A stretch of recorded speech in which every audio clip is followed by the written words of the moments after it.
Back here on the Rich Eisen Show is the hilarious and lovely and talented Sarah Tiana. Good to see you, Sarah. Good to see you, sir. Your new comedy stand-up special, 44, available on Monday, February 6th, where you made fun of your child, which is great. Where is Cage right now, Chris? Sarah, where is he right now? Is he? Great question. Okay, great. He's not with you? Uh-oh. No, I thought you took him. This is great. No, he Parents goes of the year, everybody. Yeah, no, he goes to daycare because I can't watch him and Netflix. Like I have to choose. So I chose daycare. Smart choice. Yeah. Smart choice to stream your child. Yeah, but now, like I normally walk him there because like half a mile from our house, and so I take him in the stroller. But when I'm coming home, I'm pushing an empty stroller, and you will never feel more insane than when you are pushing an empty stroller.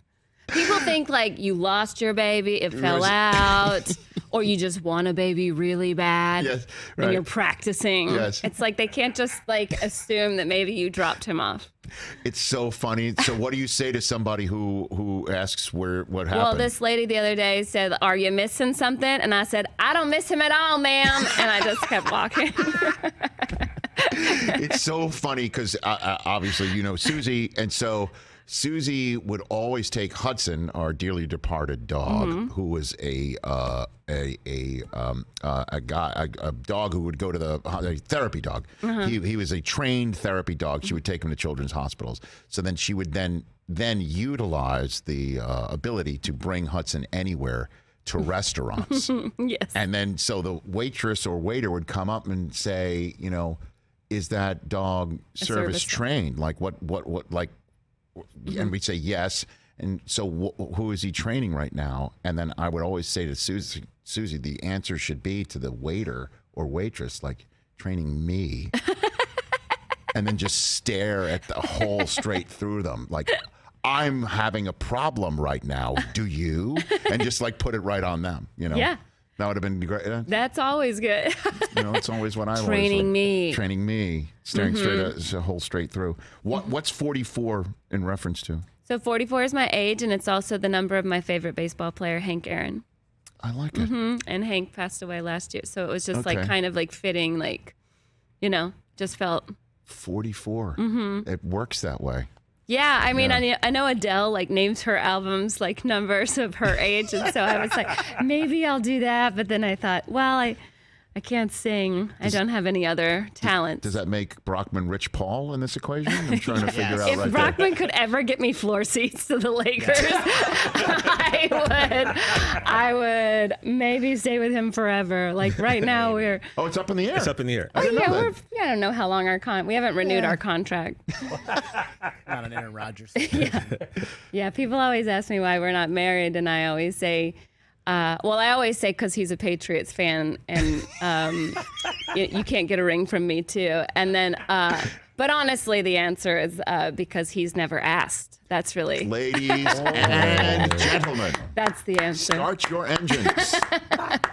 Never even hinted. Like maybe we should have some paperwork involved. Like, no, that would require him to make a plan for something, and that's not. Jeez, I'm loving this, man.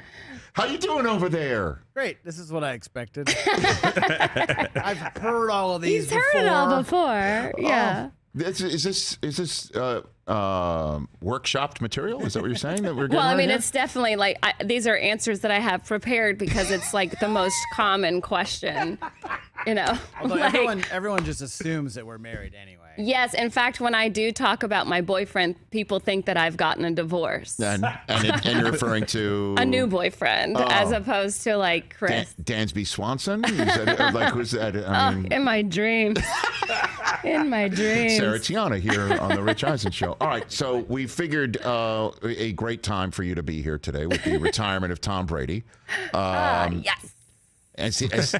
In the same way that he has provided Chris unlimited joy.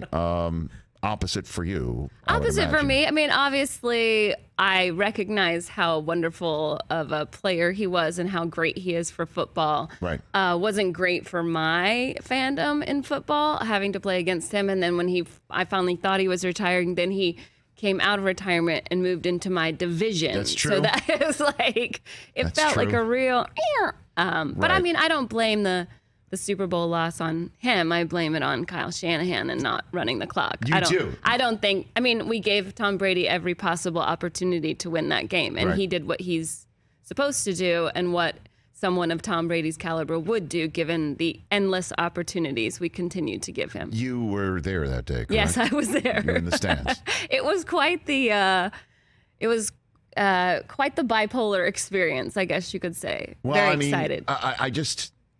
I remember we were just discussing it earlier. You were out there in the back there in the green room, and I just was looking down at the Twitterverse, which, as you know, is the knee-jerk reaction site of all time. Yeah.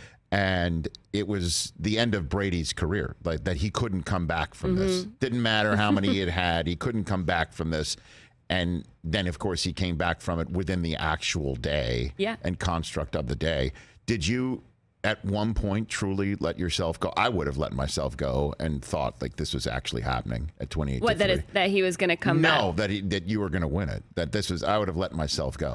Yeah, I mean, I ever do was pretty celebratory and intoxicated, and Chris was texting me congratulations. I was. I'm you actually know, looking like for that text. Where were you? You were at home for I was that one? home. I had come home because we were in Houston that week, Yeah, for the show. and Sarah was there working on garbage on time. Katie Nolan's old show, and then we had come home, and so I came home and on Sunday morning, while she stayed and went to the game.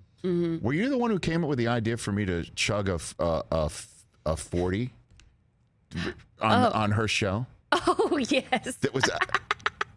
Well, you run the 40. I know that. Did you know that? I vaguely I remember appeared on that program in Houston. I was there. I went to the set, and I remember folks at NFL Network were like, "Why are you going on FS1? Like, what are you doing?" And I just because I went on, she invited me. I went on, and I showed up on the set, and she goes, "Well, you run the 40. How fast can you chug a 40?" And she handed me an actual 40-ounce beer in a paper bag and asked me to chug it on the spot. And she kind of thought I wouldn't do it. I did, but I took like 3 sips. It was terrible. It was awful. yeah. It was yeah. wasn't No, even, that wasn't my cold. idea. It wasn't even No, cold. it was probably Rachel cold. Bonetta's idea. She was on that Oh, show was she too. on that Yeah, too? she was on that show. That's Oh. where she started. I'll have to blame her when I see Yes, her, blame in her. the Super Bowl. No kidding. All right. Well, that Yeah, was back it was in the me day. and Katie and Greg Jennings that whole week. It was a really fun week That's right. until Sunday night. These Actually, are when all we right. lost the Now I'm coin toss, remembering. I went to the bathroom and cried because I knew it was over. Our defense had been on the field for far too long. Right. And I came back, and we were sitting under Robert Kraft, and the game was over by that point. And I went back to my seat, and I started to go back to my seat, and the usher would not let me back. This lady was like, "Ma'am, you can't sit there." And I was like, "What?" Like, yes, I can't. Like, it doesn't matter anyway. The game's over. And she's like, no, you cannot sit there. I'm like, it's my seat. She's like, where's your ticket? I'm like, who cares? And she's like, you need to calm down. It's just a game. And I thought, did you just call the Super Bowl a game? And I was like, I said to her, I was like, I know you live in Houston and this is never going to happen to you, but this is the worst day of my life. I did say that. And then my friend Bennett Weber came over because he had gotten me the tickets. He's the head writer for NFL Honors. They had given us those tickets. Oh my gosh. Yes. Okay. And so we were, And then he just kind of like, oh, nope, here's her ticket. I have it. She's fine. And he calmed down the whole situation and then escorted me out. So you were a +1 for somebody working for the Shield, drunkenly berating an usher. Yes. That's what was happening. Yes. Got it. I think I've only written on NFL Honors one other time since then. Well, I mean, I've once upon a time had a +1 at a Super Bowl as well. Who embarrassed you? Thankfully, he was not drunk or berating anybody, but he did wear a Red Sox hat to Commissioner Roger Goodell's suite. I don't know why that's a big deal for you. Because it is outrageous. It Why? is. But I wear the hat all the time. What do you mean it doesn't? Why doesn't it matter? Because it doesn't matter. It doesn't. That's so insane. You can't. Excuse me. You cannot go into the suite of a professional sports commissioner wearing another sports hat. That is and ludicrous. Excuse me. What It are is you talking not about? ludicrous. You cannot. Mike, you have a microphone. I can't believe I got to tell my No, audio executive to I turn his didn't wanna- microphone hold on. I'm with him. Yeah, Jay-Z wears a Yankees cap everywhere. Yeah, you can He's wear Jay-Z. Yeah, exactly. Shaboy. That's true. And He's just my boy. Jay-Z. He can wear whatever he wants. Thank you, He can Mike. wear whatever he wants. He can wear whatever he wants. You cannot Why? go. Where's that written? Excuse me. TJ, get involved. Hold on a minute. Sarah. Let's just say this. If you are going to say The World Series, I can't wear a Giants hat if I'm sitting in Rob Manfred's suite, Yeah, what are you doing? But What if are it's you the doing? hat you wear all the It's the hat you wear all time. the time. But it doesn't. But you cannot utilize precedence to the man who runs the sport who doesn't know you from Adam. Oh, but I wear this all the time. Oh, that's okay. Great. I'm so Hold on. glad that you're taking up one seat that I would give to literally a million other people who I do business with. I must ask you, did Glad Roger that you're say wearing something? another sports hat to my suite. Did Roger say something to you about him wearing the Boston hat? He said something to him about it. Number one. hold on. Of course Not he the did. first time I had met Roger. Exactly. Number, Oh, that's right. Number two. Roger and me was originally about you. That was My bad. That was. I'm just Sorry. saying, we were acquaintances before that. And I was wearing a Patriots shirt. Yeah. So he was fine. I was You're fine. Bostoned out. He's I think fine. He did not have a problem with it. Also, the NFL is way more popular than MLB, so I feel like he has the upper hand. Hey, normally, Sarah, one would think that. Yes. But years and years and years ago, I'll tell this story. What do I care? Okay. I have a long-term contract. Your show. So I attempted to do a show like this one with Westwood One Radio Okay. way before I got a chance to do it. Way before. Like in the first couple of contracts of my time with NFL Network. And I met with the late legend Norm Pattis of Westwood One Radio in his office to talk about doing a daily sports show, all sports talk show, within the first few years of me leaving Sports Center, so people wouldn't be telling me to, what do you know about any sport other than football? And I was told by Steve Bornstein, the head of NFL Network. Do it in the voice. Buddy boy, it ain't happening. I'm like, what do you mean it's not happening? It's just not. You're out of your mind. I mean, you're the head of NFL now. You're the voice of sport, the NFL. Like, you're not going to talk about basketball. Like, what are you? You're going to go on and talk about Game 3 of the Pacers versus the Raptors? Like, what are you doing? Like, this is what he was saying to me, and I'm like, well, why not? Like, I can talk about it. He told me that the general sense that he has gotten since being around the NFL as an executive at ESPN, whatever, there are no other sports in the minds of the NFL brass. Period. End of story. And I think their actions back that up. Oh, that's true. So would he have even known that was a Red Sox hat if there's no other Of course sports? he knows that. No. To be acknowledged on par with the NFL or anything like that publicly in a situation, that's it. He knows that's a Red Sox hat. I mean, he's. Right. I'm sure Roger's been to baseball games over and over again, but in his own house, you didn't put your feet up in his house like that. He invited Please. me. You Rick got to James He expect. didn't invite you. You got to expect weird things. He didn't invite you. I invited you. He was happy to see me. Yeah. I made that suite a better place. Chris, we got to get you a Rob Lowe NFL hat. That's it. Yes. Got to get the. By the have way, a couple. I saw that The Rob Lowe David Carr tweeted that out. Did you see that? No. Because Derek tweeted Yes. out, "I'm going to the Pro Bowl," I and as know. you know, he doesn't have a team right now. And he's going back to Vegas. So David said, "I'll wear this hat," and he put the shot of Rob Lowe and the NFL hat on his head. It was very funny. That's Fantastic. New stand-up special, 44 with Sarah Tiana. You shot this at the Comedy Store, huh? Yes. When would you first perform at the Comedy Store? When was the Oh, first time? gosh. I mean, I started the Comedy Store probably in 2003 or 4. Jeez. I didn't become a paid regular until 2009. So what you just did? You just did open mics and things like that. I or did showed open up at 1 mics. in the morning and whatever. I ran my own shows off, like not there, and then I started helping running shows Yeah. there in the belly room. There's 3 different rooms of the Comedy Store. The original room is in the front. The main room is in the back. The belly room is upstairs. It used to be one entire giant place called Ciro's back in the 60s and 70s when the LA Mafia ran it. Was Right. Sinatra and Dean Martin. But when Mitzi, created it, she's, put the original room, and then the main room, which seats 500, is in the back. Uh-huh. And so mine is the first special in the main room that they've shot there. How cool is that? Yeah, that was produced by the Comedy Store itself. Well, so. congratulations. Thank you. On Yeah. that. So who was around the Comedy Store when you first got in there? Oh Like, my gosh. who was there? I mean, Well, Sebastian and I, Sebastian had been there a few years before me, but we had, at the time, were working together at the Four Maniscalco Seasons. you're referring to. Yes. Right. At the Four Seasons. Was he still a waiter at the Four Seasons? Yeah, so I was at the pool, he was at the bar downstairs. Damn. Yeah, and then I would see him in the dining room all the time, and he would be coming back and forth, you know. So he was pretty big then. I mean, like doing well then. Yeah, right. I mean, Joe Rogan was there at the time. Pre-Aaron Rodgers days. Oh yes. Okay, right. Pre Joe Rogan, this is just like right after Fear Factor Joe Rogan. So right.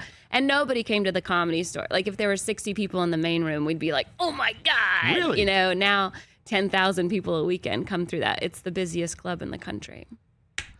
Like apart from even like rock clubs and you know, concert halls, it's the busiest club in the country. I hope I'm not putting you on the spot by asking, but is Tom Brady going to have his roast now that he's retired? I saw Jeff Ross's Instagram, like on his Instagram, say, let's roast, you know. Because last year there was one. Yes. And then he came back and said, let's do it another time. Yes. So, I mean, I don't see why he would, now that, you know, everything's done. I mean, I just wonder if, like, you know, his personal life is now a factor in that. I mean, I saw that Giselle wrote on his Instagram, like, right. Congrats on your new chapter, which is like, ugh, I guess it's final. Well, I mean, but still, I mean, having somebody roast him on his, you know, marriage status might be, what shall we say, is a touchy subject. But because roasts, as we know, go everywhere. Yes. But I hope that, you know, this summer and everyone understands that there's certain boundaries or whatever. Yeah, I mean, I think so. I think you know, we can get it done. We've had a lot of professional athletes come through the roast. Yeah. Throughout history of the roast, yes. And they're always really fun to make fun of. So right, which is your favorite? I mean, Peyton was my favorite. I mean, I wrote his stuff. You wrote for him? I produced his stuff for when he did the Rob Lowe roast. Okay, which one's your favorite line? Can you repeat it? I mean, my favorite joke that he did was the one I wrote about I'm not the only athlete in the building just this year. Ann Coulter won the Kentucky Derby. And he said that? Yes, he did. Damn. Okay. Yeah. And is it true you wrote the Die Hard isn't a Christmas movie line for Bruce Willis? Yes.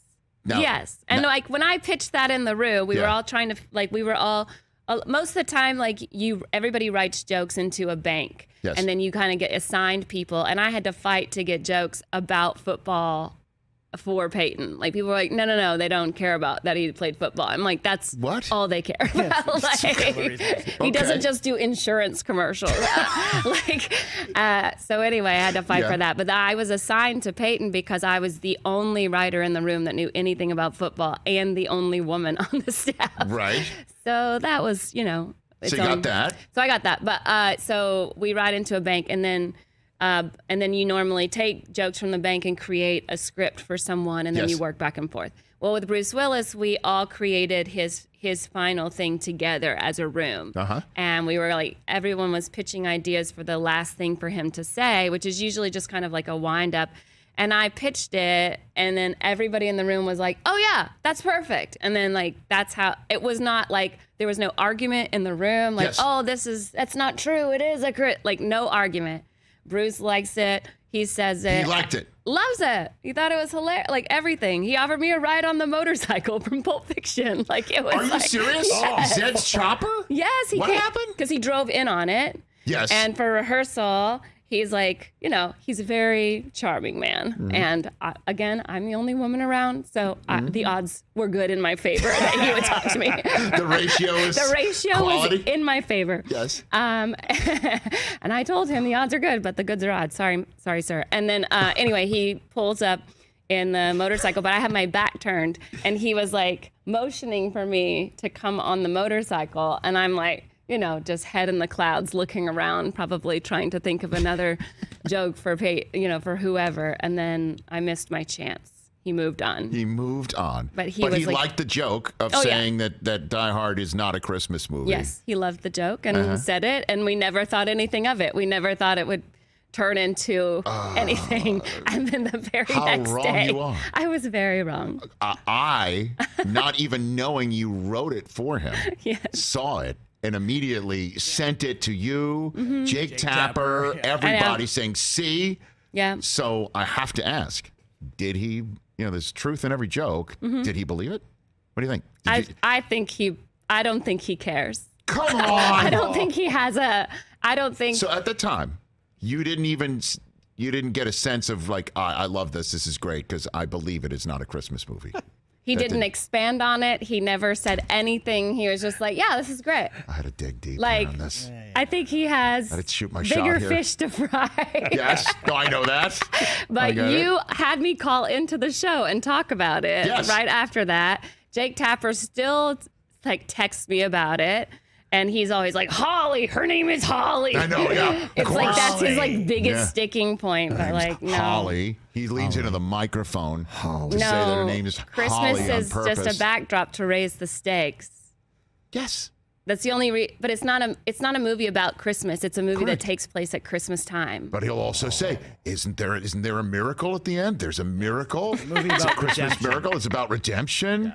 Yeah. It's about he has literal stigmata. His feet are bleeding. His hands are bleeding. Like, I mean, good Lord. What more do you need? Happy my Hanukkah, God. Jake. Men will Let it convince snow. themselves of anything. Oh no! And he'll talk about. And the writer says The it's a writer Christmas says movie. it is. All right. Yes. I took my shot here.